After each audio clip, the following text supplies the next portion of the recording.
യുഎസിൽ ധനാനുമതി ബില്ല് ഇന്ന് ജനപ്രതിനിധി സഭയിലെത്തും. 60 മുതൽ 40 വോട്ടിനാണ് ബില്ലിന്റെ അന്തിമ രൂപം സെനറ്റിൽ പാസായത്. ജനുവരി 31 വരെയുള്ള ധനവിനിയോഗത്തിനാണ് അനുമതിയായത്. ഇന്ന് ജനപ്രതിനിധി സഭയിൽ പാസാകുന്ന ബില്ല് പ്രസിഡന്റ് ഡൊണാൾഡ് ട്രംപ് ഒപ്പുവെക്കുന്നതോടെ നിയമമായി മാറും. ചരിത്രത്തിലെ ഏറ്റവും ദൈർഘ്യമേറിയ അടച്ചുപൂട്ടലിനാണ് ഇതോടെ അന്ത്യം കുറിക്കാൻ പോകുന്നത്. കൂടുതൽ വിവരങ്ങളുമായി അജയ് സുധാബിജു ചേരുന്നുണ്ട്. അജയ്, സാധാരണക്കാരായ ജനങ്ങളെ വലിയ രീതിയിലൊന്നും ബാധിച്ചില്ലെങ്കിലും വിമാന സർവീസുകളെ അല്ലെങ്കിൽ അവിടെയുള്ള ജീവനക്കാരെയൊക്കെ നല്ല രീതിയിൽ ഈ അടച്ചുപൂട്ടൽ ബാധിച്ചിരുന്നു.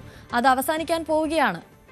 അതെ, തീർച്ചയായിട്ടും അനുശ്രീ. അവിടെ വലിയ രീതിയിൽ അവിടെ സർക്കാർ ഉദ്യോഗസ്ഥർക്കാണെങ്കിലും അതുപോലെ തന്നെ മറ്റ് സ്വകാര്യ മേഖലയിൽ ജോലി ചെയ്യുന്നവർക്കാണെങ്കിലും നല്ല പ്രതിസന്ധിയാണ് ഈ US ഷട്ട് ഡൗൺ കാരണം ഉണ്ടായത്. അതുപോലെ തന്നെ പൊതുജനങ്ങളെ മൊത്തമായി ബാധിച്ചിട്ടില്ല എന്ന് പറയാനാകില്ല. ഇപ്പോൾ ഈ ട്രാഫിക് പോലീസ് സേവനങ്ങൾ, അതുപോലെ തന്നെ ഈ ക്രമസമാധാന പാലനം, അപ്പോൾ ഇതിനെല്ലാം നിയോഗിച്ചിരുന്ന പല ഉദ്യോഗസ്ഥരും ഇവരെ കൊണ്ട് നിർബന്ധിത അവധിയെടുപ്പിച്ചു. അപ്പോൾ ഇത് കാരണം നിരവധി പൊതുജനങ്ങളെ ഈ വിഷയം ബാധിച്ചിട്ടുണ്ട്. അതുപോലെ തന്നെ വിമാന സർവീസുകൾ അത് ക്യാൻസലാകുന്ന ഒരു ചുറ്റുപാടുണ്ടായി. അപ്പോൾ ഇത്തരത്തിൽ ദീർഘമായിട്ട് നീണ്ട ഈ US ഷട്ട് ഡൗൺ അതിന് ഒരു അവസാനം കുറിക്കാനുള്ള രണ്ടാമത്തെ ഘട്ടം അതാണ് ഇന്ന് പൂർത്തിയാകാൻ പോകുന്നത്. ബില്ല് ഇന്ന് ജനപ്രതിനിധി സഭയിൽ എത്തുകയാണ്. ഇതിനു മുൻപേ സെനറ്റിൽ ഈ ബില്ല് പാസ്സാകാനായിരുന്നു വലിയൊരു പ്രതിസന്ധി നേരിട്ടത്. ഡെമോക്രാറ്റുകൾ ആവശ്യപ്പെട്ട ഈ ആരോഗ്യ പരിരക്ഷാ നിയമം, അതിലുള്ള ഈ നികുതി ഇളവ്, അത് ഉന്നയിച്ചുകൊണ്ടാണ് പ്രധാനമായിട്ടും ഡെമോക്രാറ്റുകൾ സെനറ്റിൽ പ്രതിഷേധം ഉന്നയിച്ചത്.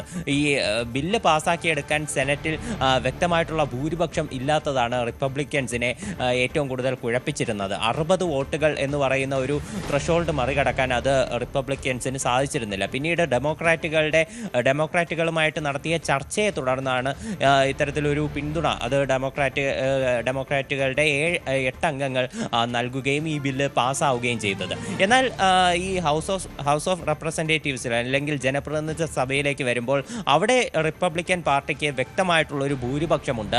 അതുകൊണ്ട് തന്നെ ബില്ല് സെനറ്റിലുള്ളതുപോലെ പാസ്സാകാതിരിക്കുമോ എന്നൊരു ആശങ്ക അവിടെ ആവശ്യമില്ല. അവിടെ റിപ്പബ്ലിക്കൻസിന് ഭൂരിപക്ഷം ഉള്ളതുകൊണ്ട് തന്നെ ഇന്ന് മറ്റ് തടസ്സങ്ങളൊന്നും ഇല്ലാതെ തന്നെ ഈ നിയമം, ഈ ധനാനുമതി ബില്ല് പാസ്സാകും എന്ന് തന്നെയാണ് പ്രതീക്ഷിക്കുന്നത്.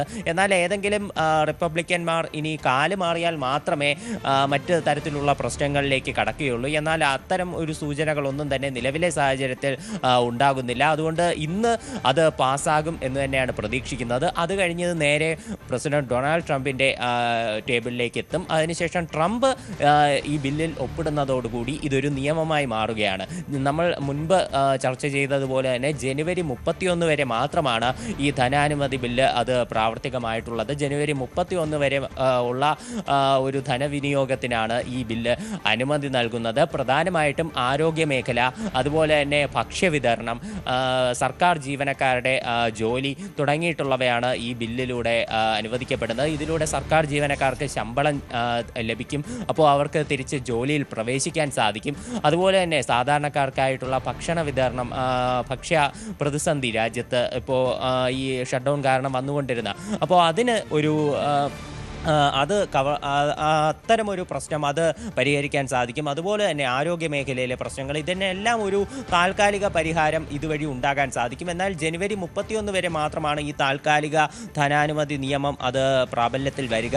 അതിനുശേഷം തീർച്ചയായിട്ടും ഈ ഡെമോക്രാറ്റുകളുടെ ആവശ്യം അത് അംഗീകരിച്ചാൽ മാത്രമേ പിന്നീട് മുന്നോട്ട് പോകാനായിട്ട് റിപ്പബ്ലിക്കൻസിന് സാധിക്കുകയുള്ളൂ. അപ്പോൾ ആ ഒരു രീതിയിൽ ഒരു സമ്മർദ്ദം അത് റിപ്പബ്ലിക്കൻ പാർട്ടിക്കാണെങ്കിലും ഡൊണാൾഡ് ട്രംപിനാണെങ്കിലും ഉണ്ട്.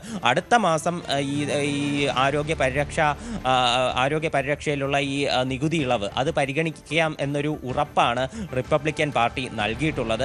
ഇനി അത് പരിഗണിക്കാതിരുന്നാൽ തീർച്ചയായിട്ടും ഡെമോക്രാറ്റുകൾ ഒരു എതിർ ശബ്ദം ഉയർത്തും. അങ്ങനെയാണെങ്കിൽ അത് തീർച്ചയായിട്ടും വലിയൊരു തിരിച്ചടിയാണ്. ഇപ്പോൾ ന്യൂയോർക്കിൽ ഉൾപ്പെടെ നടന്ന ഈ തെരഞ്ഞെടുപ്പുകളിൽ ഡെമോക്രാറ്റുകൾക്ക് വലിയൊരു വിജയം ലഭിച്ചിരുന്നു. അപ്പോൾ ഇതെല്ലാം റിപ്പബ്ലിക്കൻസിന് രാജ്യത്തെ ജനങ്ങൾക്കിടയിൽ സ്വാധീനം കുറയുന്നു, അല്ലെങ്കിൽ ട്രംപ് മുന്നോട്ട് വയ്ക്കുന്ന ആശയങ്ങൾ ആശയങ്ങളിന്മേലുള്ള ജനങ്ങളുടെ ഒരു